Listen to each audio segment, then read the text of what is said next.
Hey, good evening, everyone. It is Tuesday, and we are starting, right on time on this evening. We have reframed how we do this intro here until we can figure out our track as far as the music is concerned. So get on in here.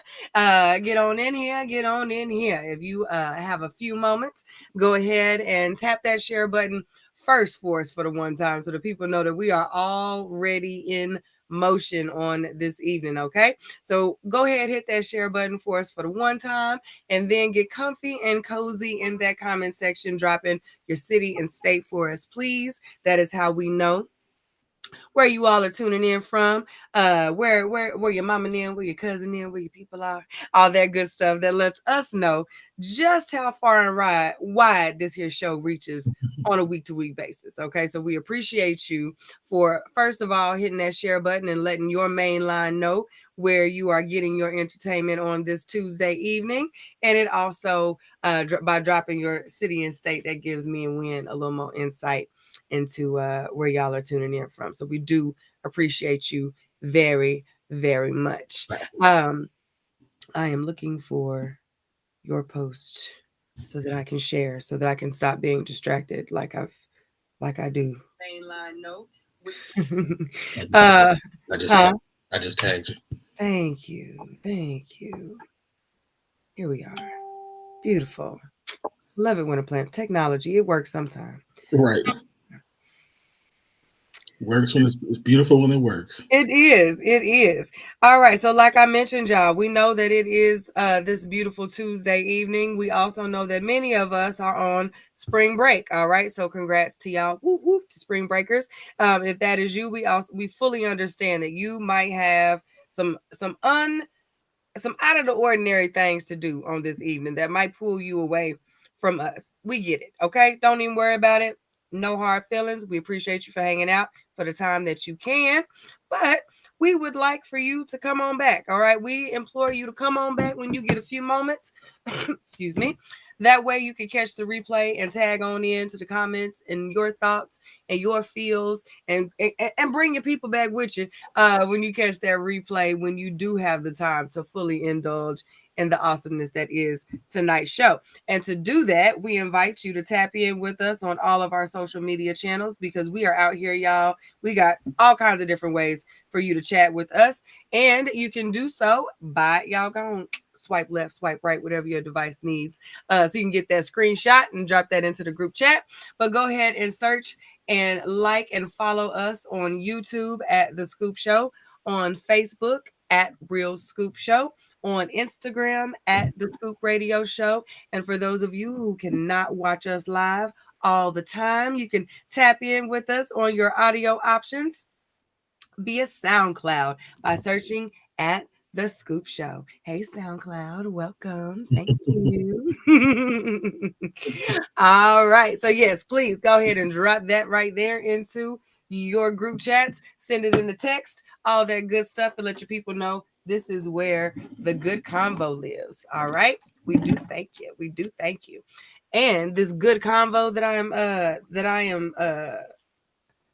am tagging and what is it, plugging so hard is always and so thankfully brought to you by you. Okay, check that out. You see how we did that? Brought to you by you. And we call this wonderful relationship that we have created straight out of the inbox. Okay. So whenever you see this image right here, along with the hashtag straight out of the inbox, along with those wonderful blazing posts on either of our personal pages. Are you following our personal pages? Like pause for the personal page, follow like Ela Willis, QUILLA Willis on Facebook, and Winfrey Burns II on Facebook. Go on and follow, hit all those things while you was doing the social medias. Go on and tap in with us too. Lots of good content being shared on both pages. Some make it to the scoop, some don't. We are pretty dope people just all around. So don't worry about searching specifically for that image. You know, just get comfy, okay? Join the conversation, and you never know what topics might make it right here on the show. Okay. So drop us those links, tag us into those comments that have you all lost in the proverbial social media sauce because we want to get lost with you. Okay, I got some free time this week. Okay, I'm on spring break. I got some catching up to do. KG did the damn thing this past week by he fully stepped into his Scoop viewership badge, title, whatever we want to call it, because he has been killing it with the Straight Out of the Inbox. So we will be catching up on this spring break and chopping it up absolutely this coming week. So do that. Okay, join the club. Be like KG in 2023 with the Straight Out of the Inbox. Right. Okay, kind of yeah. Yes, I do that from time to time. Yeah. I got bars sometimes. Bars. Bars. But I think that's it. How you doing, bro? I am well. Yeah, I'm well. Having a good day, good week. A week is off to a good start. So yeah, I'm good. I excited about tonight's topics. So we got some, I like this. We're going a little deeper. I like that. So. Yeah, we're in our brains and in our fields this evening. So I'm here for it. Yeah. How about you? How you doing? I'm good. Like I said, I am taking some vacay a little bit this weekend. Well, this week with the girls there on spring break. So I did work from home kind of today, but I'm off for the rest of this week. So looking forward to that. I've got some decluttering to do. I've got some countertops I need to find, and so my ADHD is like taking over in a certain space in my house, and it's time to wrap that up. So I'm gonna do some of that this weekend. This week. Look, I'm so used to it just being the weekend. I don't even know how to articulate when I have more than 2 days to do some stuff. But yeah, I've got some decluttering on my mind and piddling with the girls and just looking at it. So okay, that's a good week. Mm-hmm. Y'all get spring break early there. We don't have spring break here till the first full week of April. So okay, like 3 more weeks. Okay, but y'all get out in what, June? June. Okay, yeah. See, we end in May. So y'all, and I think y'all start after us too. So that makes sense. Yeah, because we go back now August. It used to be September, but we go back August now. So well, we do. Now we go back end of August, beginning of September. It depends on the year. Some years we'll start like that last week of August. Sometimes they'll start like the week after. Oh no, these babies started like the first, second week of August. Yeah, I remember that this year. Yeah, it was this. I don't like it. I mean, it's always so hot still here when they start back to school, and the schools really can't. They don't have the adequate systems to really keep them comfortable during that stage of the year, and which is why I think, especially here, we used to start back in September, because it gives it a chance to kind of cool off and systems to adjust. But yeah, I'm not a fan. At one point, weren't y'all doing all year round school? It's still supposedly that, which is why they only get like 3.5 weeks of summer. It feels like they're constant. We get lots of breaks. They're always out of school, and it's. I don't know. I have not really enjoyed this new way of doing things. I liked having the 2.5, 3 months, and then you're in school, you get your normal traditional breaks. It's hard to plan life around this. You know what I mean? Like the way that it is now, you're always in and out of a school phase. I will say that one of the things that I don't like about it, these kids don't have way more off days than we did. Yeah, they do. Yeah. Yeah, where retention is lacking the most, we have less instructional days than before. It's been real. It's education in a whole here in Oklahoma. But that's everywhere though. I know, but I guess maybe because here we're all like we make the news more than damn near any other state for the stupid stuff that we do as a state. But here recently, specifically in the realm of education, we have been going in on the dumb stuff. So it's become really exhausting with all of the back and forth. But just from the schedule perspective, I'm super over it with the back. And then like we can't all be on the same schedule.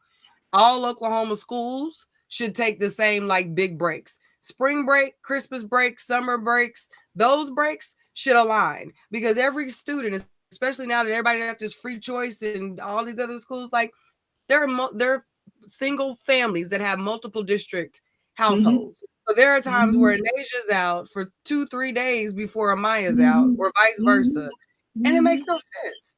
Like, how are families supposed to? I'm thankful they're teenagers, but like if they were young babies, we would be in a struggle. Right. Absolutely. Yeah. Absolutely. Daphne said here, Texas, they have implementing fall break. They have that here too, which makes we do too. We have fall they break. have fall break and winter break. They have fall break, winter break, spring break, and then they have like a study break during. I'm like, what? What do y'all? No, we don't have an extra study break. Yeah, it's so strange. I'm like, y'all have days. They just don't want to go. Just say we don't want to go to school. We need a day off. It's a lot.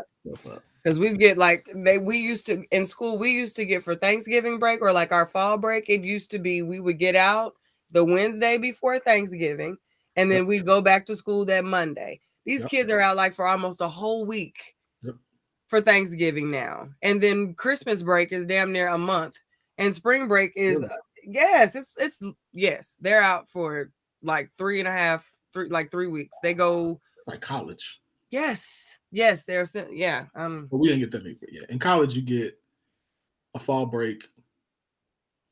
In grad school, you get a fall break and a reading break, which is just you just don't have class, but it's basically like catch up on all your homework week. Okay.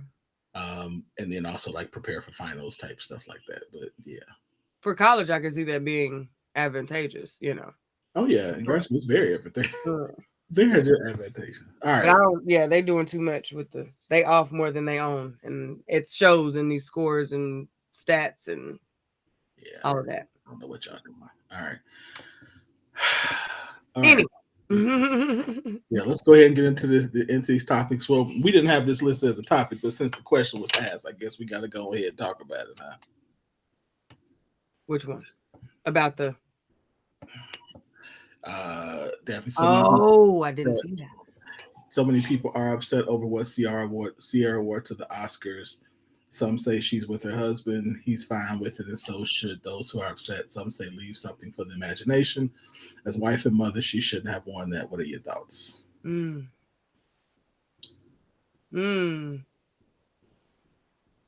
I need to answer this one first? I already know what you're going to say. Go ahead. So I've recently heard that there was supposedly a theme for the party that they were going to that lended to the style of dress that she had on. I've also recently seen that there were additional women that wore very similar style gowns to this after party. And this was not to the Oscars. Let's just be very clear. This was to an after party. The Vanity Fair after party is where this gown was worn. So that wasn't to the Oscars. No, it's an after party. Okay. So with that being said, I personally don't really think it was that big a deal. She was literally standing with y'all. Don't think he knew what she was wearing before they got all the way to Vanity Fair red carpet?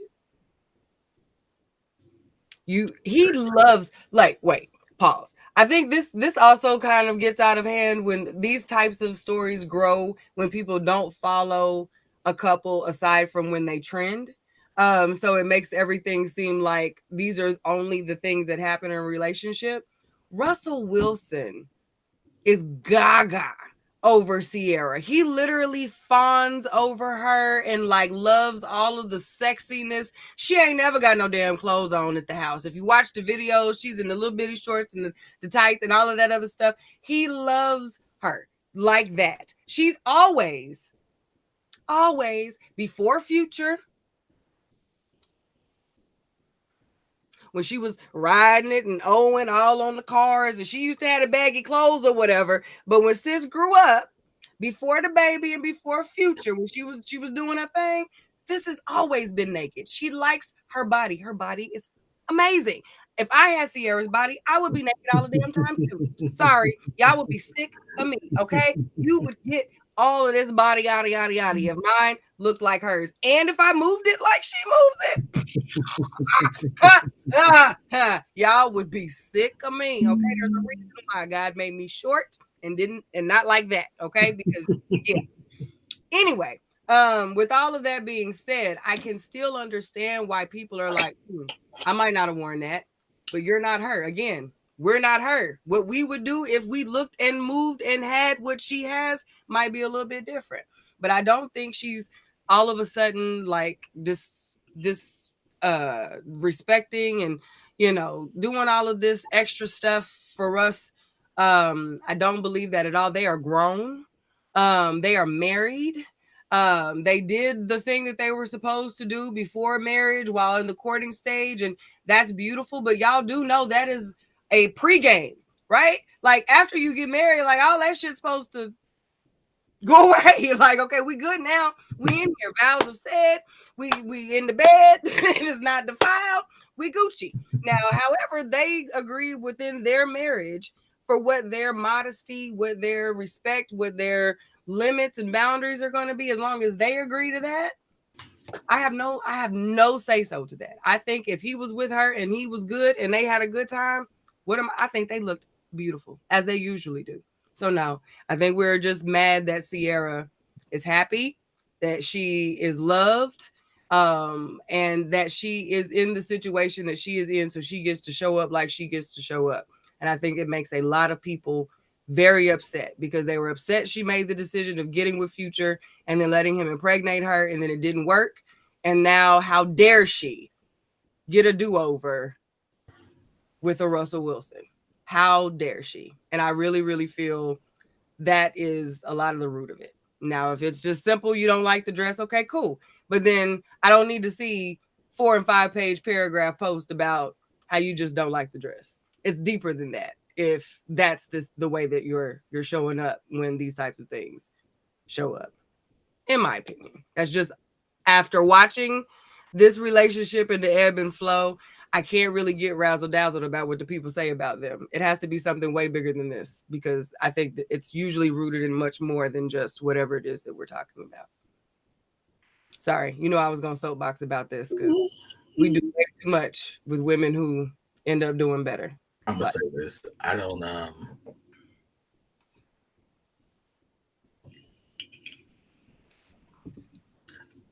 actually really care. I love it. I love that you don't care. I love that you don't care. Like, I'm gonna be honest. If I had a shape like that, I'm telling y'all. Listen, I'm telling y'all now. Let me get rid of this stomach. And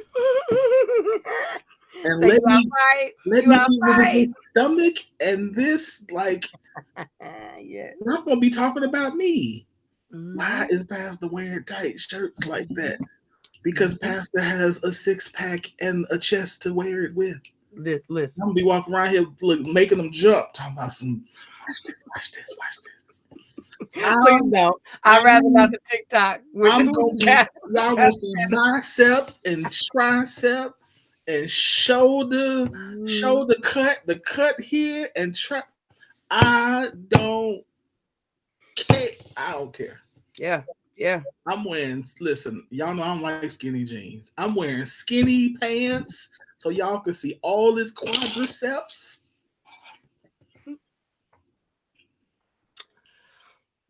I don't care. I don't care what. Listen.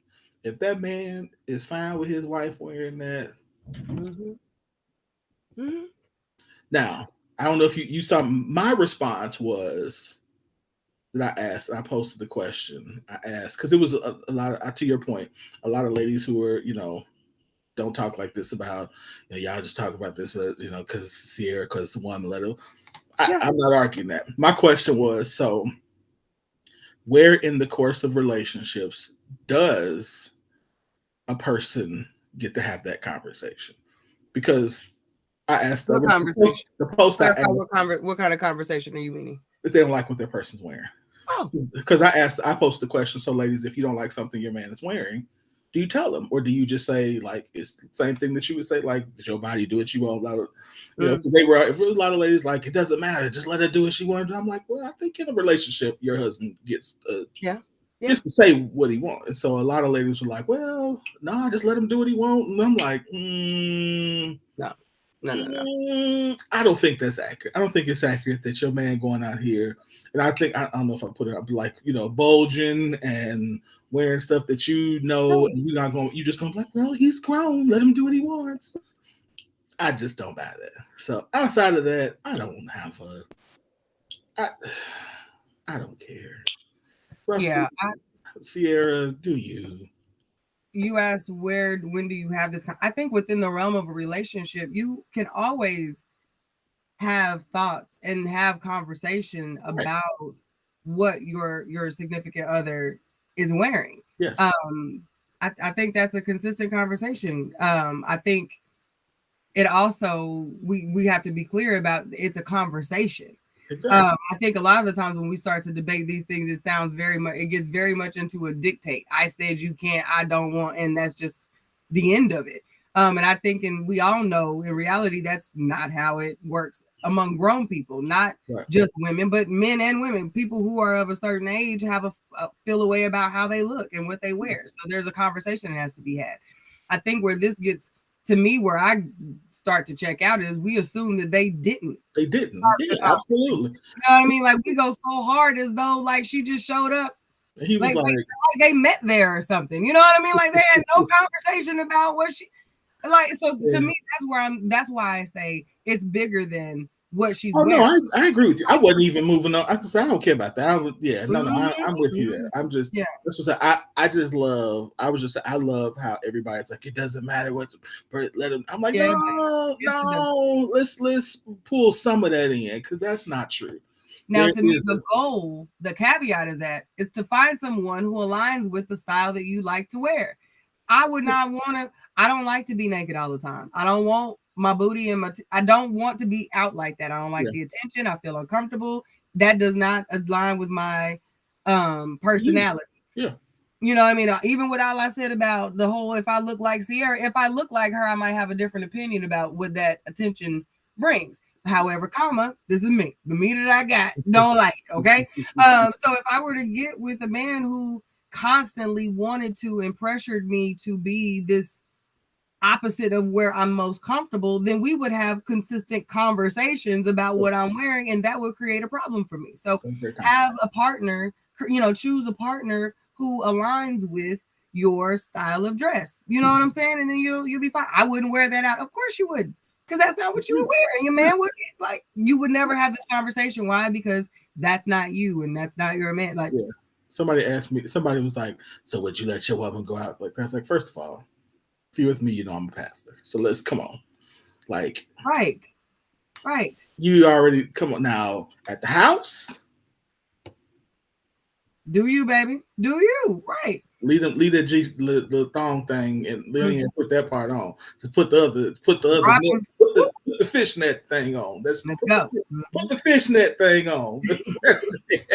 I'm going fishing, baby. But I don't even. But I mean, it's like you said. It's just right. Ridiculous. And she is a music star, and he is a sports star. Right, and but that's the same thing. If you get with somebody who's that's their life, that's their lifestyle, you need to be prepared to be with somebody like that. And that's fine. Right, but that's what I'm saying. I'm speaking to your comment as far I'm a pastor.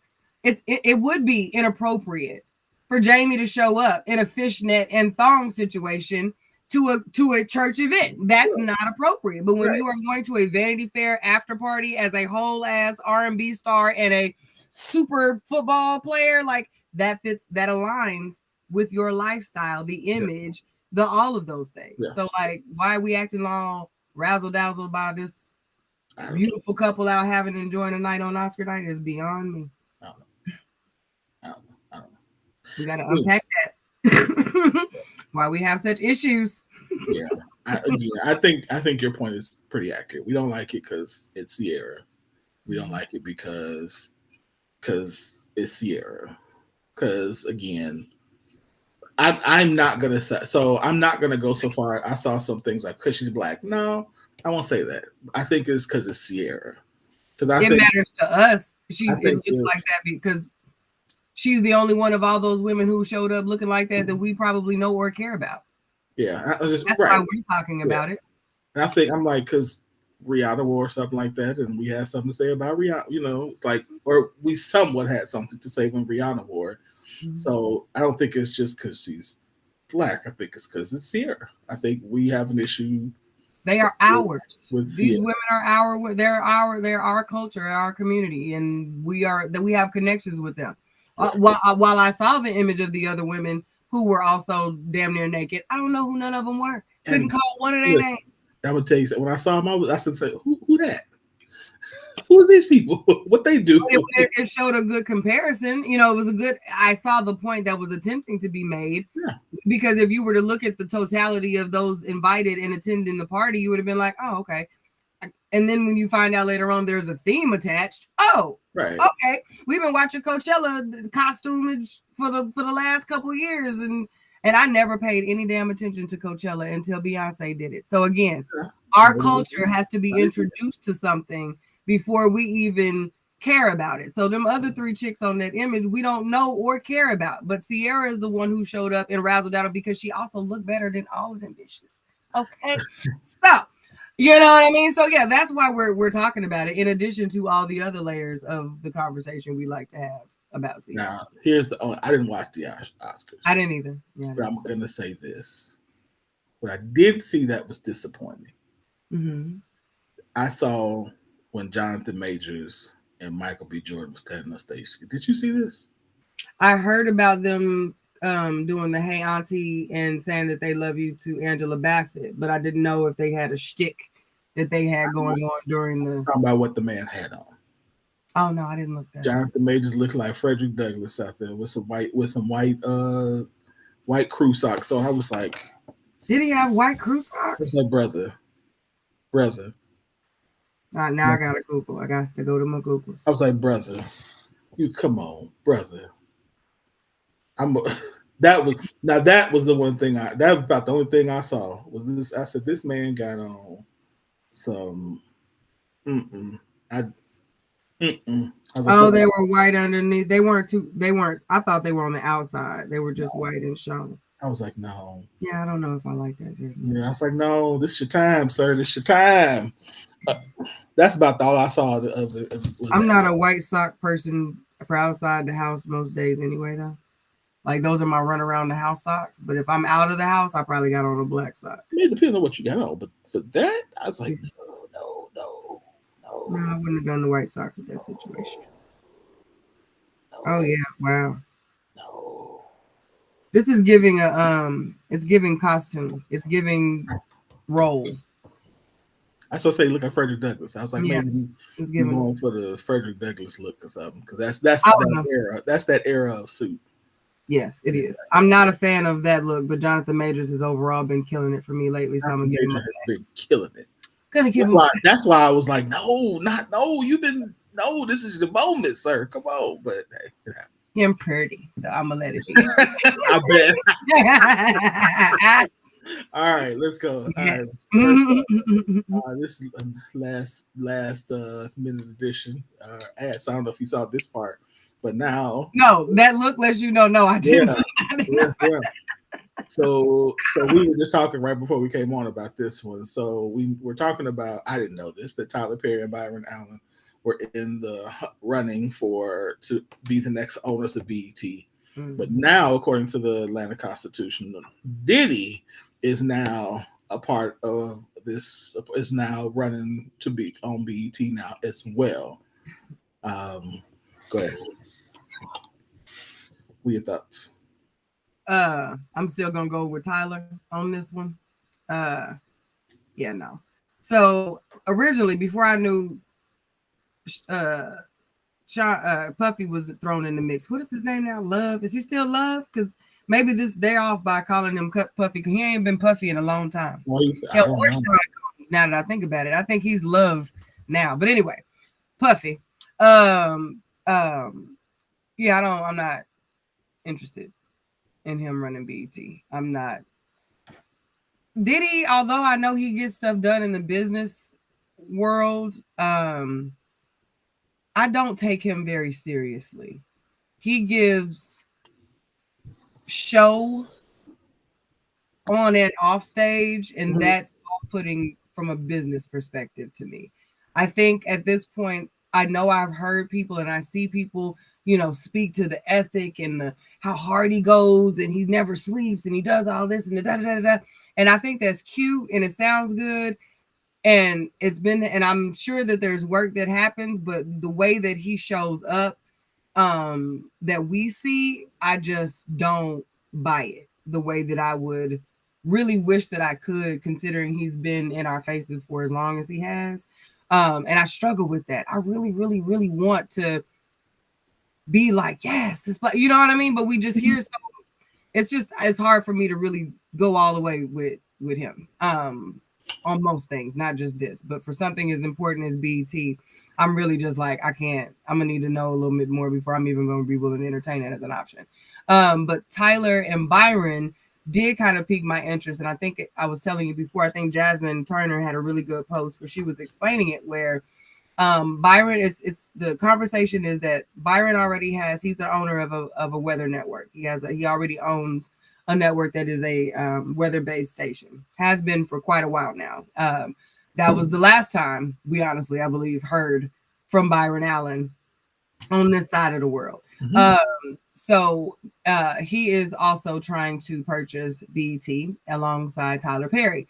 The conversation is that Tyler has a studio. He does not have a network.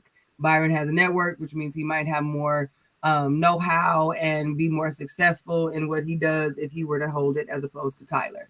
The people are saying that BET has been kind of willy-nilly for a while now. It's kind of been off the rails and we need to rein it back in. Tyler Perry, although, depending on what day and what movie you're watching, you might have your feelings about the product that he creates for us, but it's never been a question that he is for us. And that every time he's given the opportunity and the authority, the power, the influence to position Black people to grow and to prosper and to make real marks in the world and create careers and legacy, he does that.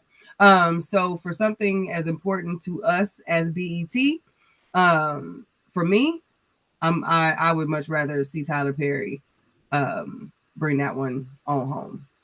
I feel like BET's been that cousin that went away for a while, that kind of went to go find themselves, and it's time for them to come back at the family reunion. Like, it's time for us to rein them back in, reintroduce ourselves, and get back to where it's supposed to be. But yeah. Okay, so I had to look up because I could have sworn that Tyler owned a portion, which I just looked up, and he does. He's a minority stake owner in a media group that has. So he's a minority stakeholder in BET Plus already. Yes. Mm-hmm. So okay, and then I remember BET was owned by Paramount. They just they just were purchased by Paramount. Mm-hmm. And so now Paramount is saying they're thinking about selling it. So, okay, I had to look that up just to make sure. But yeah, so I think I think Diddy owns Revolt. I think Diddy owns Revolt as well. Okay. Is that the one that was doing all the verses over the pandemic? Was Revolt doing verses? I think he bought. Yeah. I think Revolt eventually bought them. Yeah. Okay. The rights when they were real Hollywood. When they got bad. Yeah. Mm-hmm. Yeah. I think. Yeah. AT. Yep. Okay. Yeah. So he did, and then no, that's a different one because Charlemagne has his own, but his is. Charlemagne's is primarily digital stuff. So he has he does a lot of podcasting. Mm-hmm. Like Earn Your Leisure, all those streams. Okay. So let me say this. I think I like Tyler owning it. I like Tyler owning it because I see what he's doing with his shows. Mm-hmm. And like the quality is getting better. And so I like the fact that now, he'll have a platform for that. And I agree, he's done a great job of putting us on, so to speak, and finding talent So I think that's definitely a good thing. Um, I don't have an issue with Byron Allen. I think my thing with Byron Allen is more of questions, Mhm. because I know Byron Allen, like we were talking about earlier, doesn't run the Weather Channel. Right. I know he does. He's not running those media, the day to day functions. So how would he choose programming? Who would he hire? Would it still be? I'm sure. I am sure that it would primarily still be. It would be BET. You know, but Mhm. what would it look like? What is his long? We know what Tyler Perry's going to do. Yeah. We know what Tyler Perry's going to do. We know that Tyler Perry's going to give us a bunch more of black programming. Now, I don't think it ain't, and I don't think he's going to let it be the Tubi black programming. You I know, don't think he would run it. We were talking about that. I don't think he or yeah, Byron would run these networks. I'm very interested to see who they would. I think Tyler would have more creative input. Like he would yes, be around. yeah, You would see him in the halls of BET. He would sit in some rooms. Like he would have input.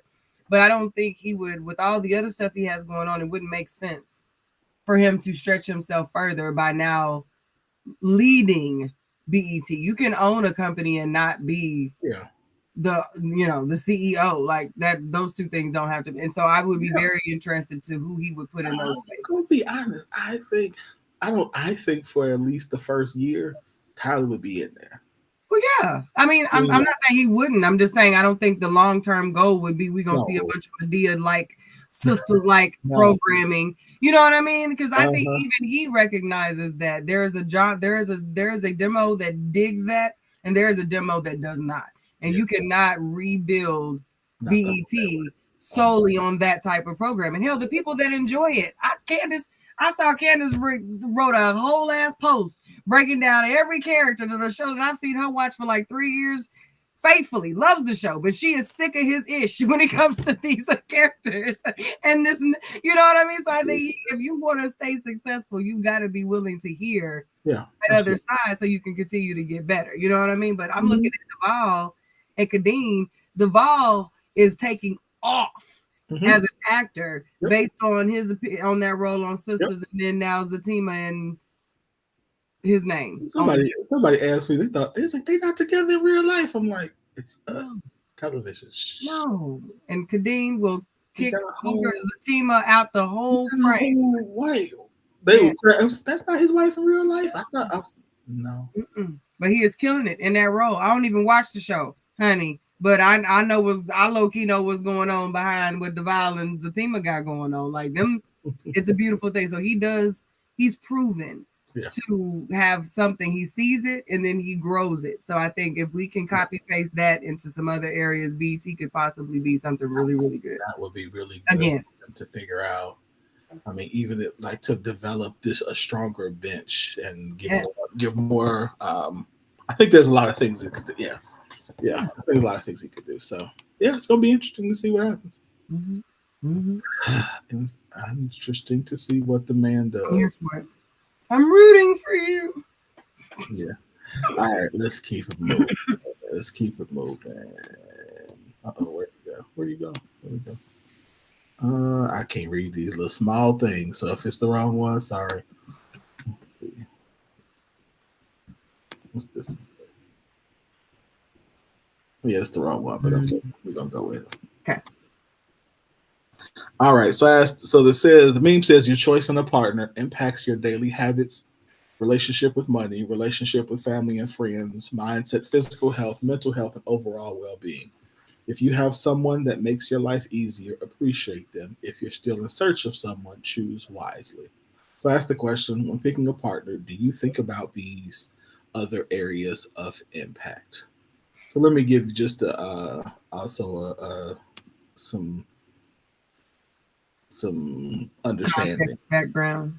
Yeah, because I feel like when we talk about relationships, entering into relationships, we usually talk about physical attraction, and we jump straight from physical attraction into like, do we have, do we get along? Can we Mm-hmm. work well together? And I don't usually hear couples get into talking about these other things.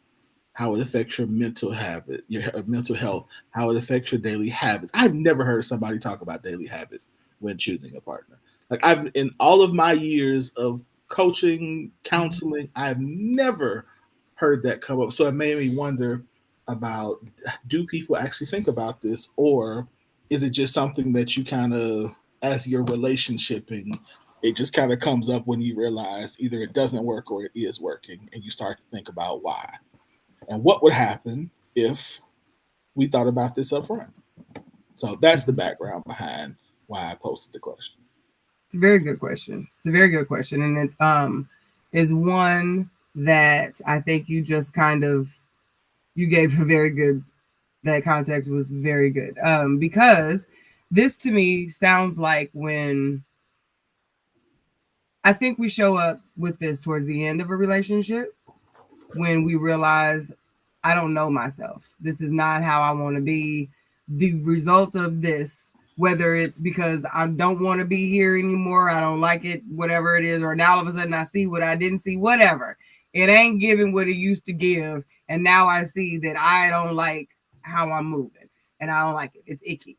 So those are usually one of the first triggers for us to be like, something ain't right. Something ain't right. So then we start to look into it a little bit more. Then say the relationships end. And I know for women, because it's this whole thing, the glow up phase, that she done found herself. She coming back out, back in the gym. She going to the trainings, and she's, she looking good. She popping, she's outside. She's socializing, all those things. We say weight. Yes, all those things that we often say is because she lost this relationship, and that's her, preparing to be back outside and all that. I think a lot of the times women just go back to who they were before, or they've learned more of who they were in the realm of that relationship, and now they have no reason to not. So they do.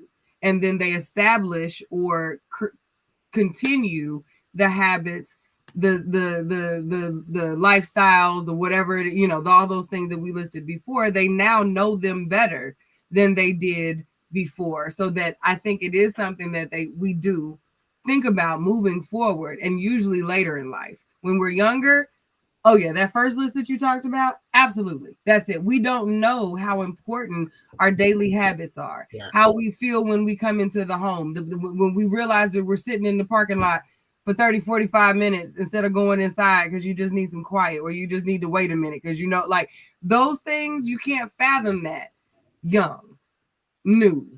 Sure. With, you know what I mean? You don't have none. You don't have the experience to do it yet at that point. Exactly. So after a while, you're like, you know what? I need somebody that I'm gonna be able. They're gonna get it. I need somebody to get it. I need someone to get me. I need to not have to worry about these things. I need someone who, if I like to run, I need somebody who ain't gonna be like, oh my God, you waking me up and making all this noise in the morning, putting them damn shoes on. Like, I need you to be like, here's your smoothie, baby. Like, you know what I mean? So those types of things. Whereas we might not lead on the first date with our list. In your brain, you come with a different checklist after the fact. So you do think about it, especially if you've gone without it. I think those things absolutely matter a little bit different. But we just get it much later. I think they matter. I think that we don't, because it's new, we don't know. And so we don't have the the context to decide whether or not it is, because typically some of these things, not all of these, but some of these things are experienced when we live together. Yep. Or they're affected greater when we live together. Because I think even when we're looking at something like money, when we're talking about mental health, like those things can hide a little bit when we're seeing each other for a couple hours and then going back home. Yep. Absolutely. But when you're in the day-to-day grind with a person, you can't hide that stuff after a while. And so now the short temper, the how they process, hard days, what they do with stress, all of that you get to see firsthand in real time. And now you get to make that determination as to, well, whoa, I didn't see that before. And then there's always, of course, and how I move in this. Because we talk a lot about how that's them. that's them. You know what I mean? When everybody don't do them, and ain't nobody worried. Yeah, but if a person is moving around with a funk in just extra, and that's gonna rub off. You're going to over time. That's gonna bother you, and it's gonna change. Absolutely.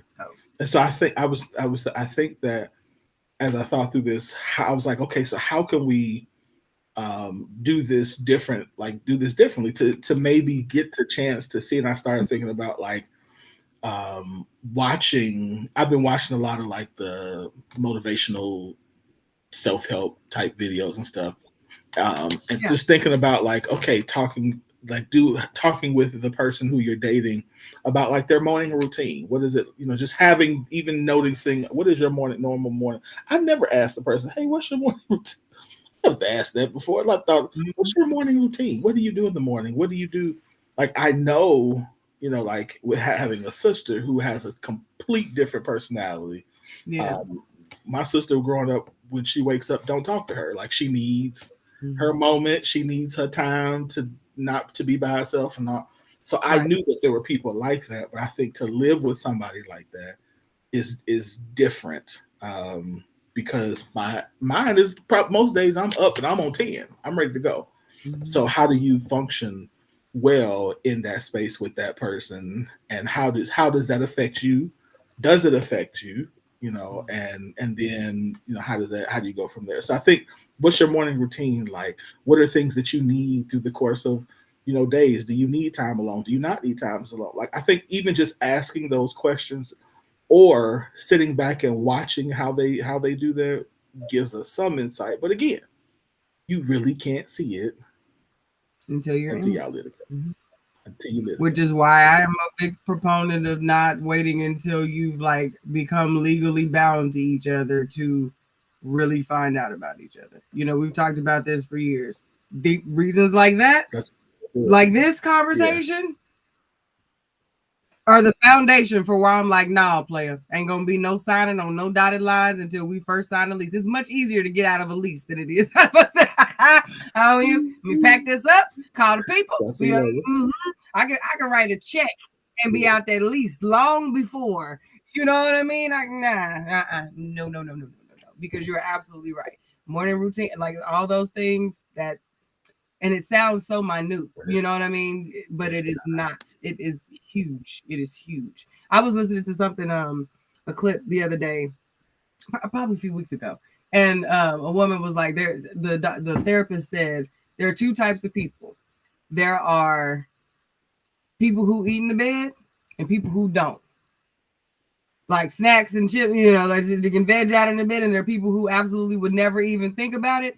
Those two people cannot be in a relationship with each other long term. Like, you could try it, you could play around it, but they are fundamentally wired differently, and there's going to be conflict when you put a snacker, a bed snacker, and a table eater in a relationship. Like, there is fundamental differences in how those folks do things, and something as simple as how we gonna watch this movie comfortably, because comfort varies person to person. You know what I mean? And we've got to start asking those questions. We laugh a lot about them little trivia games, them little couple games, and all of that stuff. But you got to also answer them honestly too, though. You also got to answer because when you're intentional about them, if you're really going into it with the same goal as I ain't trying to waste my time, you ain't trying to waste your time. Okay, let's see what we're gonna see. Let's play and go. You know what I mean? I think if we have the tools, we just try and finesse the game and we lose every time. Or we're gonna answer what we think we want because we want to get caps, or we want to be in a relationship, or we figure, well, this ain't that big of a deal. And then 10 years from now, when they smack it in your ear in the bed and you want to turn around and your mental health is now being messed with because they smacking all night. You like, it's just smacking. But 10 years ago, that smacking wasn't a big deal, remember? It was like, oh, it's okay. Now you ready to crack because they smacking in the bed and you can't get over it. Yes. So, those things can be huge. Yeah. This was a very good question, and I think I hope folks thought about how it changed, when, and did it happen again? You know what I mean? It's one thing to identify new things that, okay, I don't really like that too much. But if we're finding ourselves in the same situations, having to adjust to the same thing, like that's a inner thing. Why does this? Yeah, I ain't saying something at some point to somebody because I keep ending up here in the same situation. Right. Mm-hmm. All right, let's keep going. Yep. This I thought was a pretty good question. Don't hear this one often. I've never heard this question asked. So the question was, it says, if you fall in love with the person, how can you explain how you have fallen in love? Fallen in love with the person, how can you explain how you have fallen in love? Don't worry about my question. That was the answer to the original questions.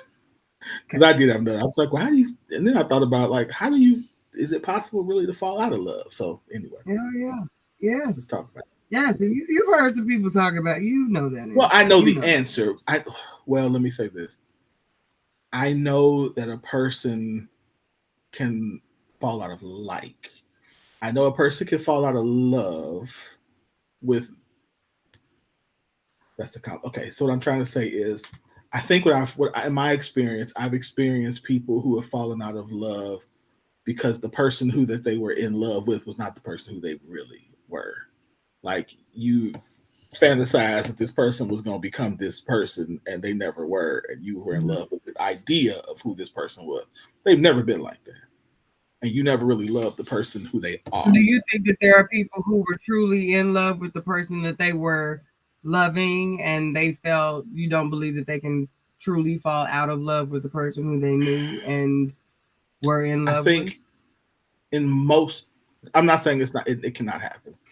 In most instances, what I find is that they fall out, they don't like the person anymore, but they still have they still love them, but they don't like them, and they recognize that loving that person now is hurting them to the point where they can no longer be in relationship, but the feeling of love is still there, is what I've experienced.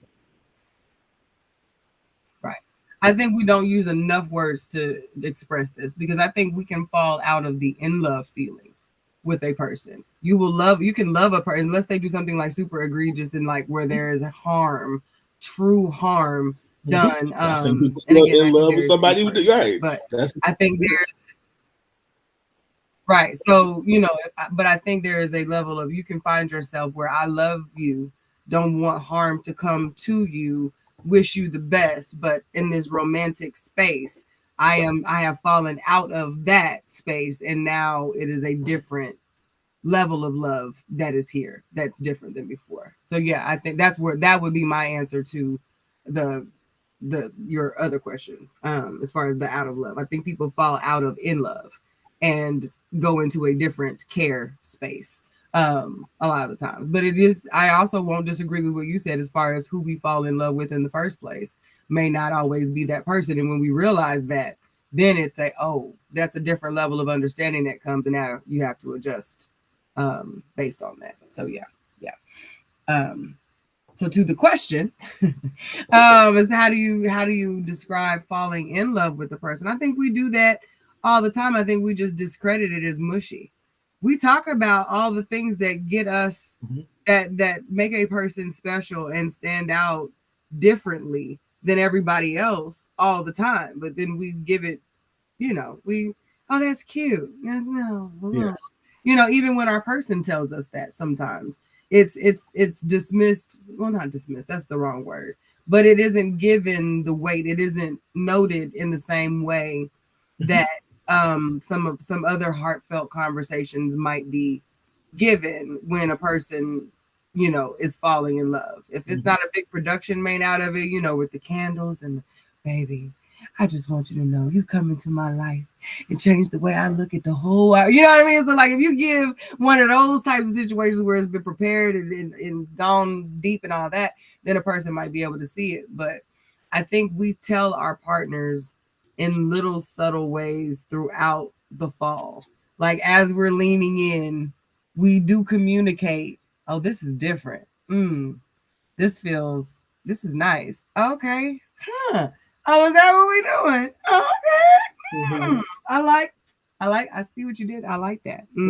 Like those types of things that we say and do and take note of are our ways, I think, of communicating that also keep us safe while we lean. You know what I mean? Because you lose less and less of your balance the more and more you lean. So you have more urge to steal in all of this free fall that we're enjoying, that butterfly feeling. You still have the desire to kind of cover yourself because that brace yourself for that fall. So I say it kind of cute, I laugh it off a little bit, and I make it warm and fuzzy so we don't dwell here too long, just in case it may not be when I'm feeling that it is, or it may be a little different. So like it's one of those we have to all in. A fall is an all in. Yeah. Falling is more of a progress. You know what I mean? Once it's different. So when we're in the middle of it and we're aware of it, I think we try and do the smooth criminal lean. Where we try and taper it, and it don't always work that way. So I think that's how we probably most often. Yeah, I think I think the reason why it's difficult also to this part of your statement is we have, in an attempt to try to ground what we're doing, we have removed the element of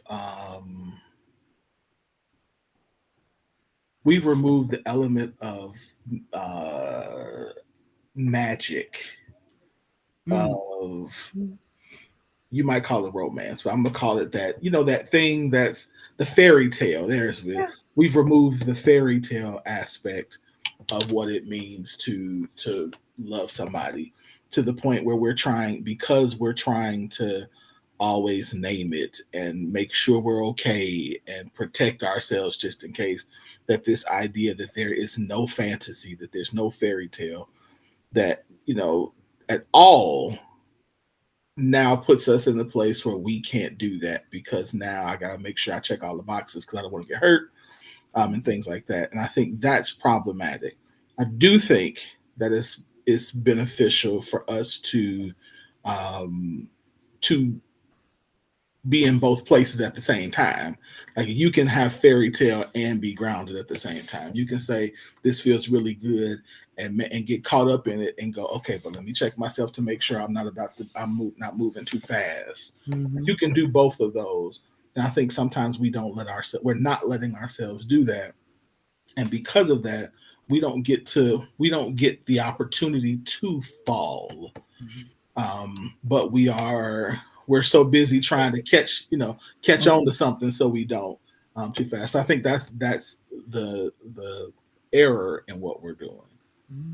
To explain it, I think, comes down to us being comfortable with how to equate feelings and develop the better vocabulary for what we're feeling. Because often we're only able to say, okay, I'm happy. Okay, but happy, when really what you're saying is I'm safe, or I feel secure. And I don't know what it's like to feel secure, but I like this feeling. This feeling of security makes me feel safe, and it makes me happy because now I'm able to let down a guard, or I feel loved for the first. I feel loved, and it feels good when you love me this way. And also these, like, I think that it's developed. We don't have the necessary vocabulary to do it, so we're wrapping up this into just something as simple as I'm happy, or something as simple as I'm in love, when there's definitely some nuance to it that we have to think through and process, so we understand again what this feels like, or what it is that we are loving. So so it's not just your presence. Let's just be clear. It's not just that you're here. It's that you're doing specific things, or you're making space for specific things that allow me to either not have to do something, or you're feeling a void or a longing that I've had that I would have, that I now am able to live into. Yep. And when I can say, when you do this, that helps this. When you say that, it feeds this. Yeah. Yeah. That's what I love.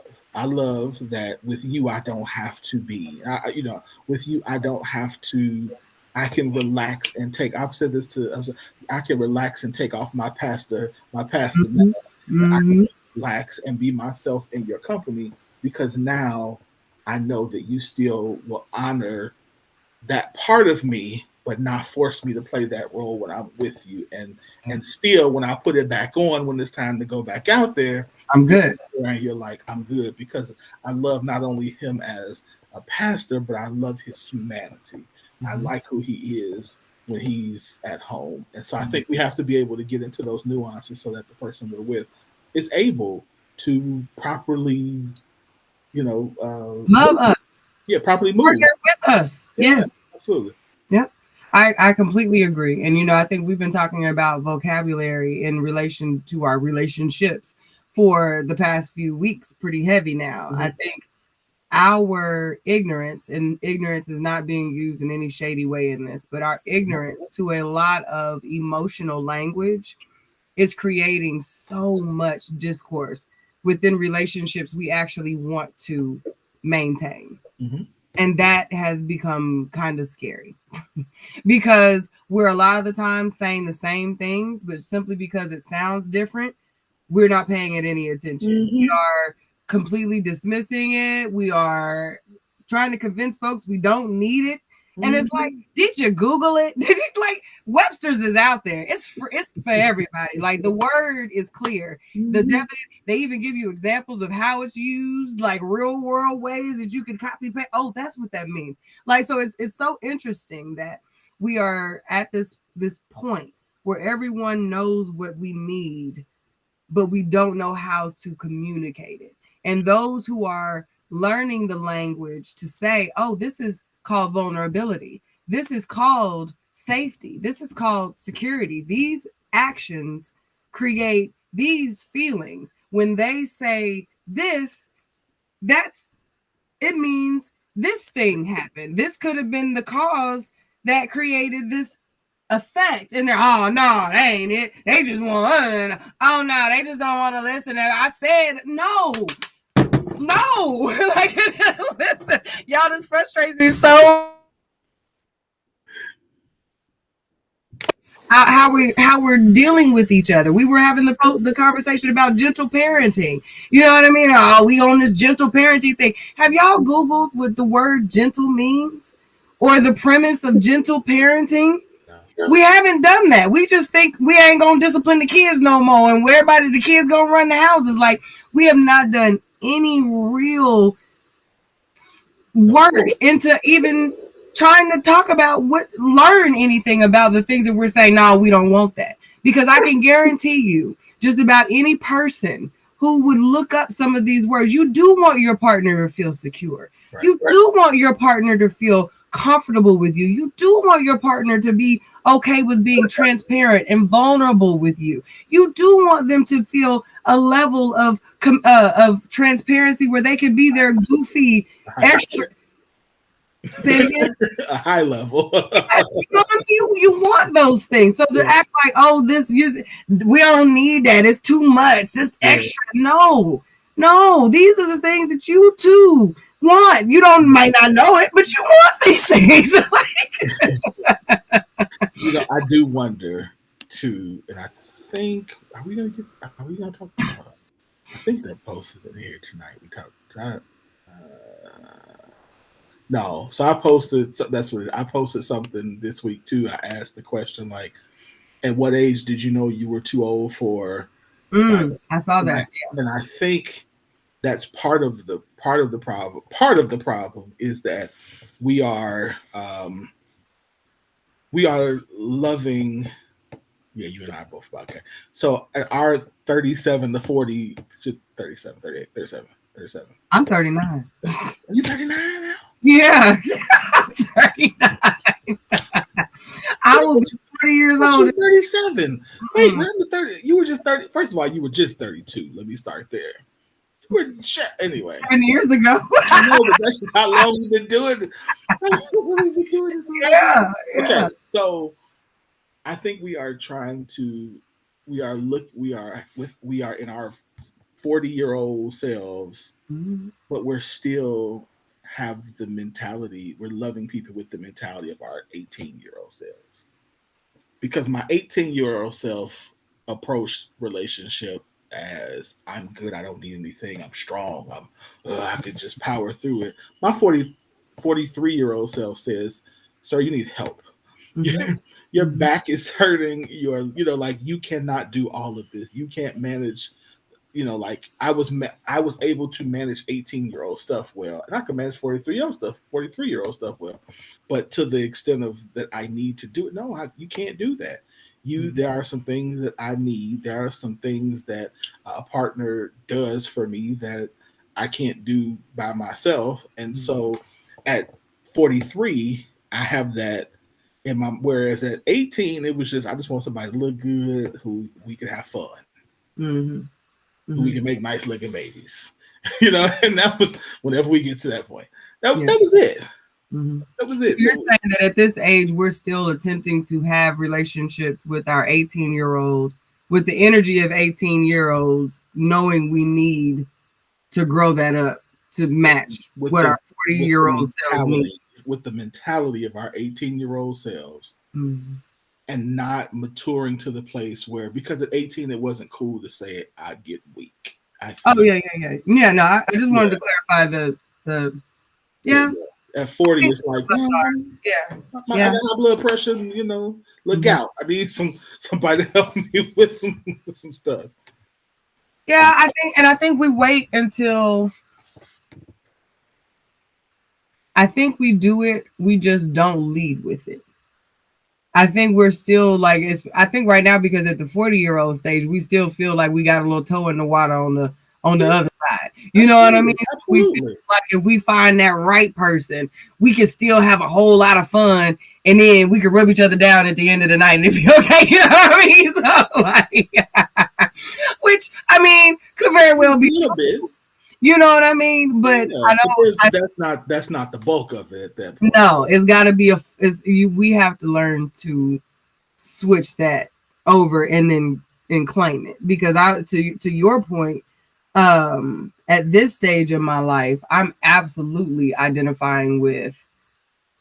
I can see the 18, 19-year-old me, how the accommodations and things that I would do, and I got it and all of those things flat out, my whole self is rejecting now. Like that will not go. Like it's becoming it ain't gonna work. You know what I mean? So the switch has had to take place so that this next phase can be successful. You know what I mean? So like there has to, and I think that's a self realization that we have to have before we can take it on the road.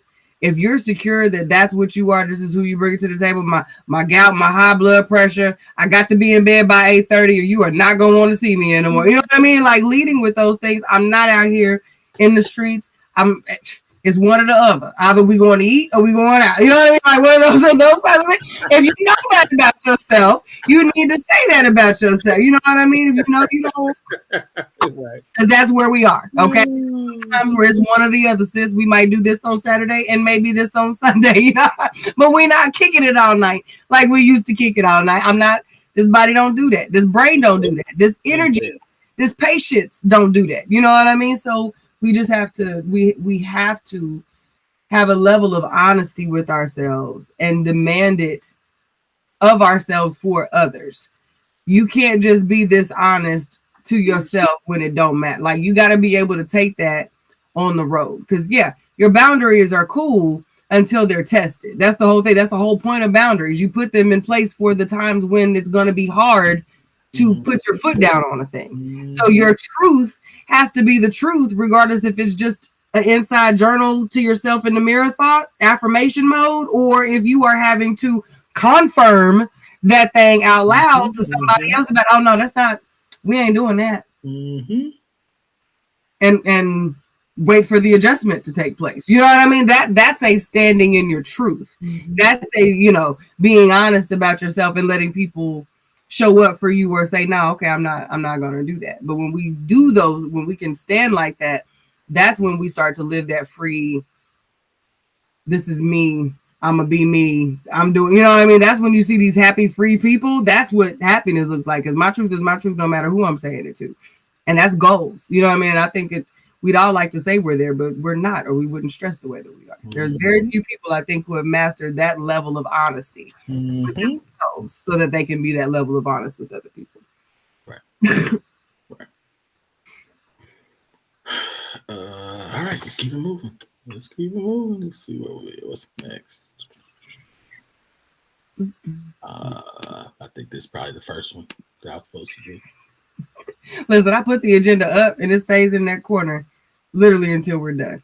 Unless we run into a tech difficulty, I never look at it. I only go by what you put up there, so don't even worry about it. Whatever slide we go, that's what we're going to talk to. All right, good. All right. Do you agree? Yeah, I'm all over the place. Okay. Do you agree? Sorry, because we're running late. Do you agree or disagree with this? And if so, why are we not doing a better job of establishing this as a baseline of relationship? So the meme says emotional safety is a baseline need for a relationship to thrive. Without it, there's limited trust and respect and no solid foundation, even if it appears that way. Anything less is the makings of a transactional relationship at best. Yet many relationships continue for years without it. Woo!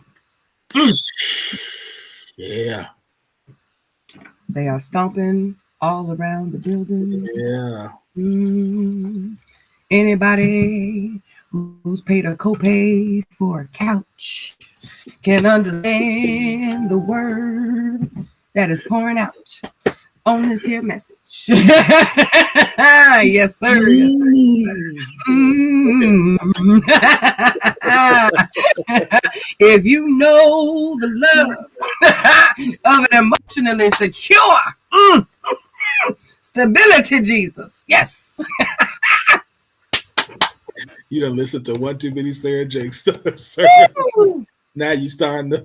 Now I need some inches. I need some inches to swing. Okay. I need some bundles so I can get this room popping like my good sis. Okay. Listen, I still ain't watched that Glory Triggers. I watched it the next morning. I am afraid to watch it I know what it's gonna do to my spirit. Listen, the day after we talked about it, I watched it. And I was watching in the bed. I was like, see, that's what I knew I couldn't do at work. That's why I needed a spring break for that. I said, I'm gonna tell you. Okay, so the preacher in me. First of all, it was good. The preacher. I'll come back to the post here in just a second, but we need to pause. I've always thought Sarah Jakes does a phenomenal job of. She's not as good as TD yet, but of painting her pictures. Yes, storytelling. The one thing that I've always said I wish both of them did a better job of was being able to tie the actual passage and the theological themes of the passage into the story, so that way, as people leave, they understand what the past. Anyway. No, I get that. On this one, I was like, she got it. Okay. It was theologically, I was like, this is good. This is like, technically, this is really good. And the reason I always want her to do that is because sometimes as a storyteller, you have the proclivity to go too far outside of the story and really say stuff that the story not only so much doesn't say, but actually things that are opposite of what the story is saying. Okay. That makes a lot of sense. Not to do this. On this one, okay. She is in the I'm like framed it wonderfully. I was like, oh, that's good. It was so good. I'm gonna tell you how good it was. So good. I actually got my own sermon from her sermon. I'm like, I know what to do with this. Okay, it's good. It was really all right. So that'll be my morning meditation tomorrow. Because I can cry and on the couch in the quiet, and that's okay. Because a bold move had me staring out my window going. So so I didn't mess up my makeup like I was doing the thing, the Real Housewives reunion crowd where you got like that was me out the window, okay? Because a bold move had them tears making bold moves down my cheeks, and I said, "Oh no, we can't do this at work." No, So I your have not trigger's seen been that. put in queue, but I have not yet pressed play. But Yeah, I I will haven't watch. seen it. I'm gonna go back and watch Bold Moves, but Bold move was good. Was very very good. But y'all know, I love that's my sis. I love her. Anyway, emotional stability, safety. Yeah, to the post. Yes, emotional safety has got to be the baselines for our relationships, not just romantic, like our relationships, all of them. The people who we care for, that we pour into, that we're spending time with, emotional currency with, there's got to be a level of safety attached to that. Or it's huh? I said it's not gonna work. Yeah, it's so guarded. It's never going to be that authentic, genuine, raw kind of I got you. You know what I mean? That is required for the twists and turns that relationships are going to go through regardless. You know what I mean? Like life is gonna life. Yep. And who you do your life with matters. The people who you take with you along this journey and how hard they go for you, with and without you, that whole integrity piece, how they show up for you when you are nowhere to be found, when you won't show up for you, when they don't use those moments to make you feel smaller, but they're like, oh no, sis, where are your inches? Like, we got to stand up. You know what I mean? Those are the people who see the you that you don't see, the good you. You know what I mean? Remind you of that you. And when you aren't being who you are in full knowledge of that, they check you. Hey, who's this? Who? We don't do this. Who is this person? This ain't how we do. This ain't you. Whose man's is this? I don't. You can't sit with us like this. You know what I mean? And like that is love. That is truth. That is I got you. Period. It's not a fan. That's fam. You know what I mean? When someone is willing to show you when you don't want to see you, good, bad, and otherwise, that's emotional safety. We just think that's, oh, mama hugs and, it's good job and participation trophies. No, emotional safety is knowing that this person is going to tell me the truth.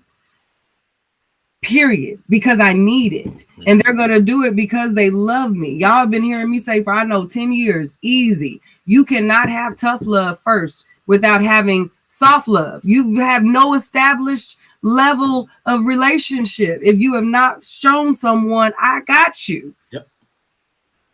You can't come at me for nothing sideways if you have not helped stand me back up at some point. Like, who are you? You know what I mean? So yes, you have to set that tone with your people that I am going to ride for you no matter what.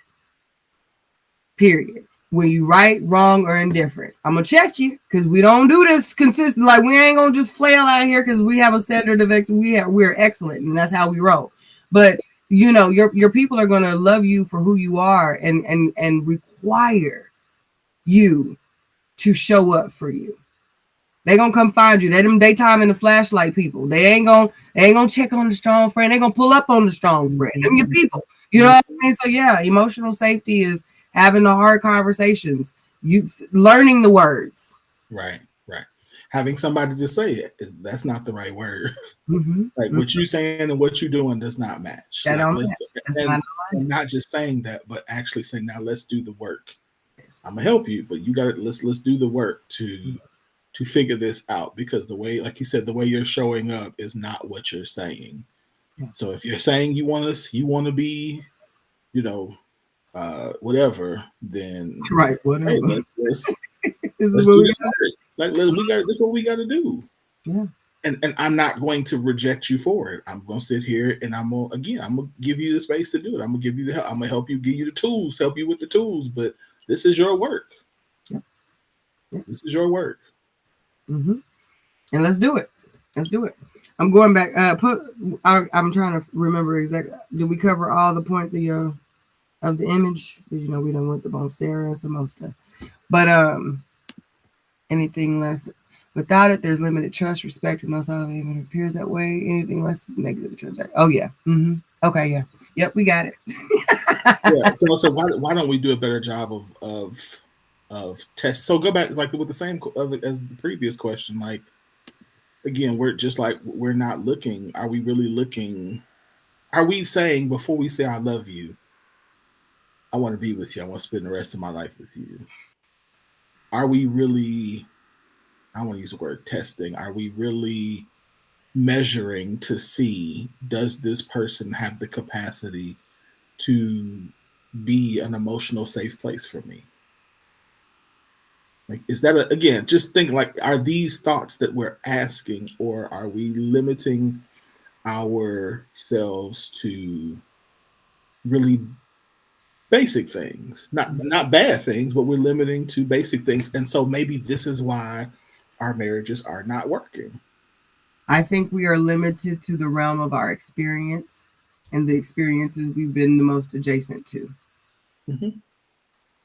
I think that is I agree with that. Why we are delayed in doing this. I think if you've been in an emotionally unsafe situation, you absolutely move with prioritizing that in future. Let me push back on that for a second.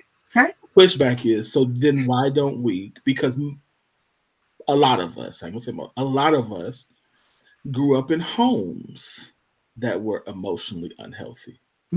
So if we grew up in homes that were emotionally unhealthy, then does that count as like you said, our experience? If that is our experience, why are we redoing our same experience then? To me, it depends on how we go about resolving that experience once we have the opportunity to make our own decisions. So if you've grown up in an emotionally unstable situation and you do everything you can in your mind to avoid said situation, you still are moving with a level of blind spot, because you are now avoiding, you know what I mean? You are overcorrecting in so many different ways.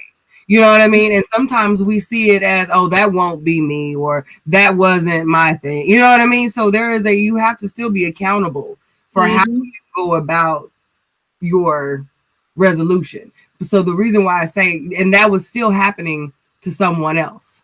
Yes. We're looking at those things through children's eyes. Because again, I know you and I have had conversations about what I thought was going on versus what now in my own situation, and now having a different conversation, different level of conversation. There's a whole other level of understanding of what we were experiencing. You know what I mean? So, but it's only until I had my own personal core experiences to be able to compare and contrast to that I start to correct those things for my own self. So that's why I say until it's us and we've knocked it out, because we come into it with our best. That ain't me. I'm gonna do this. And you do all them things, and you still end up crying in the car in the corner playing with your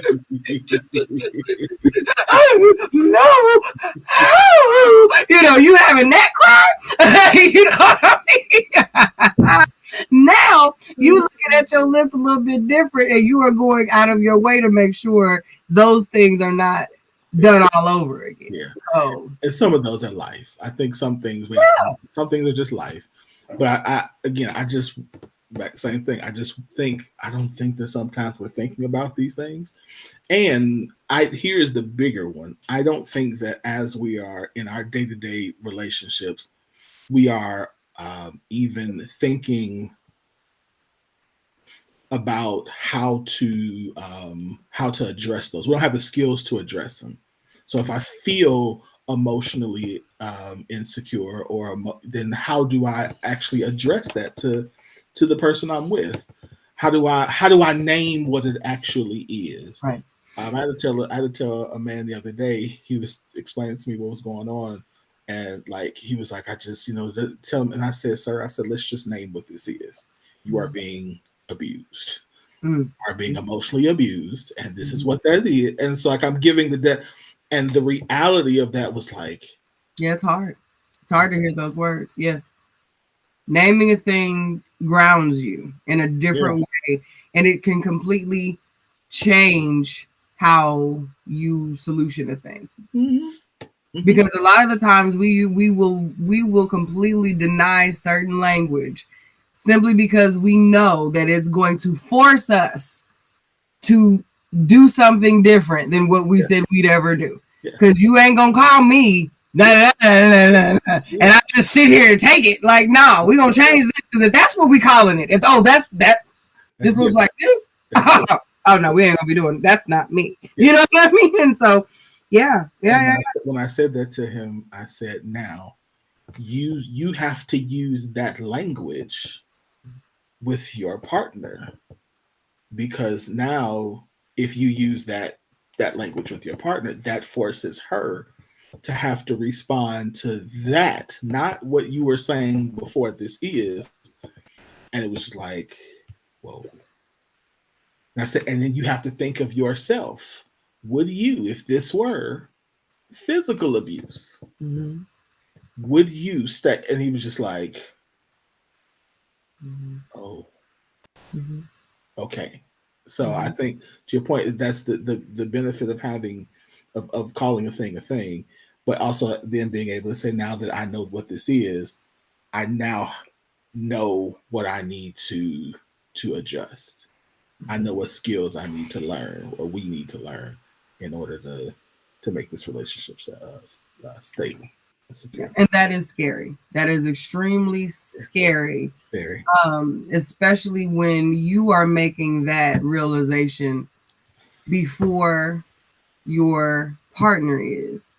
And if you, because that whole, now you have to use this language to express it with them, so now you can figure out a way to go forward. That can be extremely intimidating for a person who is, one, just learning for themselves, are processing how this has felt with what I now know it actually is. And how do I stay solid, even, steady enough to teach you this definition, and now have you in your newfound realization of it. Now I want you to now apply this definition to how you have been behaving in this relationship, or how it's translating to me within this relationship. And now we're going to talk about it. Yeah. Or at least let's admit that this is, let's say this is what it is, and we need help. And and that is very scary for a person who is in that new space of, this is not, so we often, and I know that we can sit up here sometimes and sound like, we've got it all, do this, and this.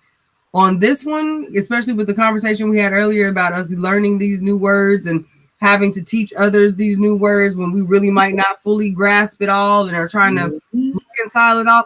This is not an easy endeavor. No. That's twice today. You get it. You picking it up. Context matters. Context. But it's not easy, and it's scary. It's very scary to do, especially when you are the first. When you're the first one to set out and be willing to do it differently, to try it differently, to say, no, we're going to call it this. That's this thing. I know this is what we do, but we don't have to, because that's this. And that doesn't feel good. Do you know what this means? You know what I mean? Like those, I remember, you remember the time when I finally found out what the word sarcasm meant, the root of it? The tearing of flesh, the gnawing of flesh, or something like that. And I was like, not as cute as we think it is. You know what I mean? When we do it to the sarcasm, like, okay. And like the whole way I move around sarcasm has changed after I learned the root of it. Like what we're actually doing when we opt for that versus just saying what a thing is. Right. So we understand that is not an easy thing when we say you've got to call it what it is. But you also have to look at what we've been doing hasn't been easy either. Correct. Another definition that I'd implore us to look up is the definition of thrive. and then look up survive and marinate on that. Pick one. Okay. We've been doing one for a long time. We have the opportunity to now do the other. That is not comfortable for a whole lot of people when we have to adjust how we go from surviving, which is essentially the bare basics of just breathing, existing, and thriving, which is being successful at the experience of. That's not the definition, but that's the breakdown. You're actually enjoying, you are engaging, you are being able to decide, you are able to choose, to navigate, you are in control, you have a level of got it and thrive that survive provides getting it. I'm just enough to get it. I'm on my way to getting it. I got the tools enough to get it. I'm on my way to getting it. I'm able to show up a little bit. If I got my ends, I can get in. But that's the difference from just being able to get in and having a table that with your name on it, that no matter when you show up, you good. Those are the differences in learning the words, applying the words, shifting how we move. It's rough at the beginning, but it gets you to go, we want to go to such a place. Yeah, let's go. They packed tonight. Girl, don't worry about it. We good. Yeah. You could be good. You could have a table in every realm of your life. In every relationship, you could have a you good all the time table. If you do the schmoozing and the networking with the owner at the beginning, you come in, you tip real good for a little bit, you bring some people with you, share the word. Yeah, that gets you the table in the back. Mm-hmm. That's essentially what we're trying to give y'all. Like the networking, the schmoozing, the sitting down and the happy houring is them tough conversations. Mm-hmm. I'm gonna get through it. We got it. It's okay. I know that felt, that was hard, wasn't it? Ooh, you heard that? I know. Did you know that's what gaslighting meant? My bad. I didn't know I was gaslighting. Mm-hmm. We're gonna do better. That is what that is. So you could always have the table in the back with your people. I'm always good with certain people because they know. You have those people too. You have to cultivate that. That's safety. Yeah. That's good. Yeah. Yeah. Yeah. Whew, that's good. I think that we should all start taking some time to really do the like I'm not one of them like quiz people, like quiz personality and Mm-hmm. But I do think that what we should do is spend some time really thinking through finding the language to, like, when we feel something and we should really like do the work to figure out like what this means, or start saying, okay, like what does this word mean that I'm trying to say, or to search for the feeling, or to search for where I'm trying to go. Like start doing, instead of just throwing stuff out there, like let's really figure out what we're trying to say and slow down. Yep. Like, and slow down doing it. And that's okay, because we can't afford, okay, if we really want to thrive, thriving comes with the cost of having to be sure at what you want to thrive at, and the hard work of building the kind of life internally and externally that allows you to thrive. And that can't be done. That can't be done on a wish. No. Like, no. There's no way. You gotta really work and really develop yourself, develop those around you, like, or be around people who are developing themselves, so you all can develop together. You got to be really willing. That's weird. to um, to even like step out of what's comfortable and get into some spaces that will stretch you.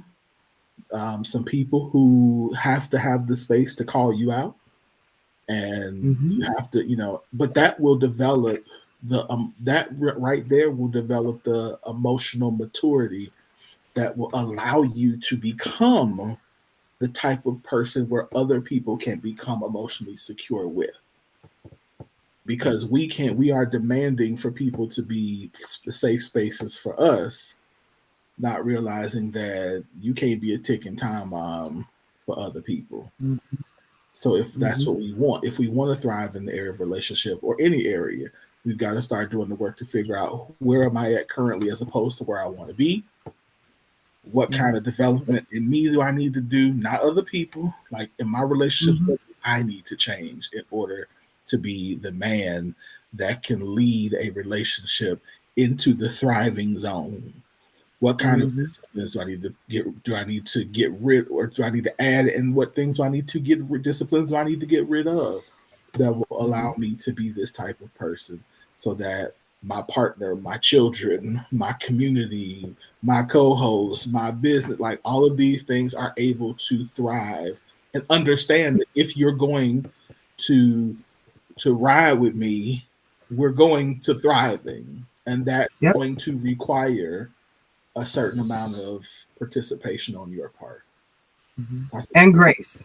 yeah, I don't think we often keep grace in this. We expect, well, especially once one person sets out to do it, they're to lead the charge. mm-hmm. This person now feels as those following feel there's no room for error. As soon as this person slips up now, it's harder for them to regain this space back. We have to keep giving grace for those who are learning to get where we are, Mm-hmm. and for those who are leading to Mm-hmm. still stay in a human space, because while they are leading this very hard work, this very hard charge, this new thing for them as well, they're just the first to do it.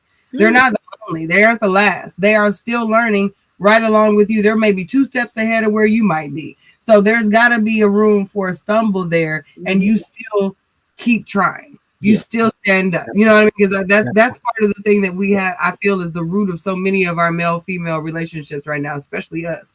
We will try it one time and mess it up, and you never get another opportunity yeah, to get back in with that person again. We close off everything that could have ever allowed access to better healing, openness, all of those things, because you messed that up that once. See, I told you couldn't do that. I couldn't show you that. See, and he wasn't gonna be able to. Yeah, we yeah. But I think that's sad because I think anybody who's ever gone from survival to thriving has needed ample grace to mm-hmm. figure out, because nobody gets it right the first time. Nobody gets it right. So I think for a person to not extend grace is almost asinine, because like, fool, you much grace is into grace, and not just grace but help. Mm-hmm. And for you to get to where you are, how dare you not allow somebody extend that same grace to other people, as they're, especially the ones who are trying. Now, I get if somebody's just being destructive, that's different. But if somebody's actually trying and said, like, come on, Mm-hmm. come on. But for those you that's I agree, and I think at the root, yeah, it feels like, well, what are we even doing here? But for someone who's not fully bought in that there's something to try for in the first place, for the people who feel it's working as it is, why we gotta try to do this other thing? What's the point of that in the first place? Those folks are harder to bring back into the gray space because they don't feel like, why are we doing this in the first place? That's true. That is true. You're right about This that. in the first place. So when you mess up, see, I told you. So why we even got to do this again? You know what I mean? Because it ain't working. You see, you done stumbled. See, you was on your feet until you tried to do this, and now you look at you on your knees. Look, dust it off. You good? Yeah. You know what I mean? And that's the type of energy you get while you're trying to find the energy to stand back up, and let alone bring folks along with you. So like again, we get it. It's not easy, but that's also everybody who starts out ain't gonna be the ones that finish. Yeah, that's true. So That part of you, I totally agree with that. keep that in your keep that in your mind too. This is a loving, caring, emotionally safe place, and I love all of that. But I ain't never gonna sit here and say that everybody is meant to be your safe place, because no. So a part of growing is also having a little different knowing. So once you identify who your people are, then it is your job, and you have to be accountable for aligning those people in your lives. And there's some that's a whole nother post, but there is value in that level of identification as well. We have gotten our people, especially, and I get why, but we hold on to folks in a way, holding on and then like attaching to the backs of is totally different, Yeah. So listen, that's all I got for that. And I'm gone before I go off into a whole other direction. Yeah, That's good. All right, I'm done. Yeah, me too. I'm sleepy. It's been a long day. I've been in my truck way too long today. We could do the other one next week. The other two, actually. Oh yeah, because that one was good. I want to read through those comments too. I didn't get a chance to read through that post, so I'd like to do that before. Cool. Good show. Good show. Good talk, as always. Full of wisdom. We're gonna get there. Yeah, I love us. I love these conversations. Yeah, we're gonna get there. Yeah. All right. Any final thoughts? The replay. Tap in. Let us know what you think as well. I'll hit that replay. And of course, like you said at the beginning of the show, if you all missed this show or any other show, go to SoundCloud and listen. You can go to YouTube, Facebook. You can go to all of it. You can go in and watch the replay and share. So that's all I got. Have a good night. We'll be back for another good show next week. Peace out. Shall we? Bye.